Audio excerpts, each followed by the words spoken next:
Hello and welcome to Inside Indiana Business. I'm Gary Dick. Well, coming off a record year for economic development in 2019, Indiana off to a pretty fast start in the new year. Already we have seen Toyota announce plans to top off a $2.3 billion expansion at its Princeton plant in southwest Indiana with 550 new jobs. Fiat Chrysler Automobiles announcing plans to invest $400 million to transform a Kokomo transmission facility into an engine plant that could ultimately employ 1,000 workers, a mix of existing and new employees.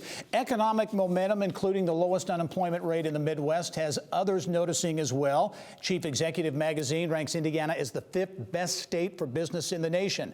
But there are issues, including workforce and talent attraction. They're staring Indiana in the face as we begin 2020. And for some perspective on the state of the Indiana economy and what might be next, I'm pleased to be joined by Indiana Governor Eric Holcomb. As always, Governor, welcome to the show. Great to be back with you again. I mentioned the two big announcements. So coming off a record 2019, Toyota, Fiat Chrysler with big announcements, perhaps bodes well for 2020. Well, it certainly does, because they're investing in the future, and they're not just jobs, they're great careers. And when you think about last year and all over the world, we were selling and telling the Indiana success story, and it resonated. Yeah. And we've got an in-migration coming here to the state of Indiana, and that includes businesses and talent. And we did $8.444 billion worth of capital investment last year. And some said that was a tough year. That was our record high year. Yeah. And what's most important is those wages, those hourly wages, were at an all-time high, $28.60 average wages. So we've come a long way from when the Indiana Economic Development Corporation stood up. Those jobs, hourly wages were about 18. So they've gone up, $10 bucks an hour. You mentioned the international investment. I think at the Toyota announcement, you talked about that plant helping the state to sell Indiana to the world.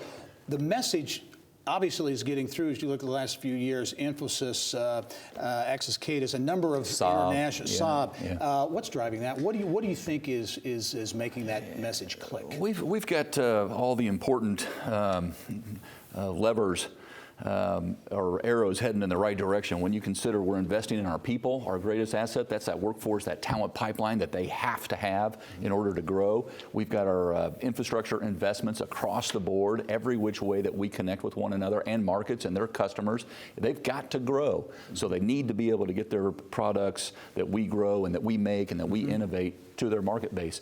And then when you think about making sure that our economy is dialed in, that it's modernized, this is just, we have the recipe for success, and companies want to be able to grow at their own pace to meet the demand. So I think it's being recognized that we check all three of those boxes, the workforce, the infrastructure, logistically, how they get their products, and then also our economy is very attractive, as you pointed out. Safe to say that international investment will continue to be a key part of the strategy? We're over 1,000 foreign-owned businesses in the state of Indiana, employing over 203,000 Hoosiers.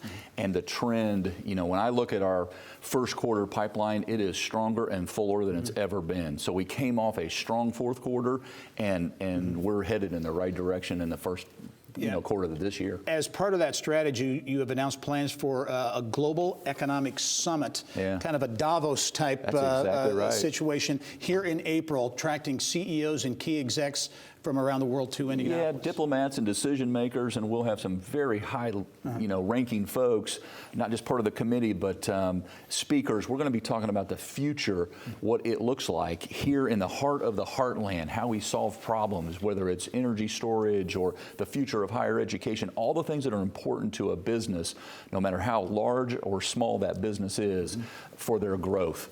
And we'll do it right here. We're already on the international stage. We think that our voice will carry even further when we invite folks in. Give us an idea of some of the guests who may be there. Well, yeah, we'll have, I can tease it at least. We'll have the highest ranking American diplomat here.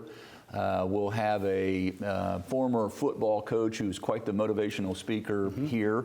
We'll have former educated at Indiana University, successful CEO types that have gone on to start very large businesses. We'll put the whole list out, but it will be folks. When Secretary Schillinger and I talked, we said we want to have folks come in here that when they speak, markets listen. Yeah. And so that's what's going to be shared. And so it's more than networking. It's how do we get a glimpse into the future? Good. Another big event coming in the week ahead. That's the Routes Americas Conference. Route planners from around the world will be in Indianapolis. We'll talk about that when we return. And prospects for more nonstop flights in Indianapolis and beyond. Stay with us.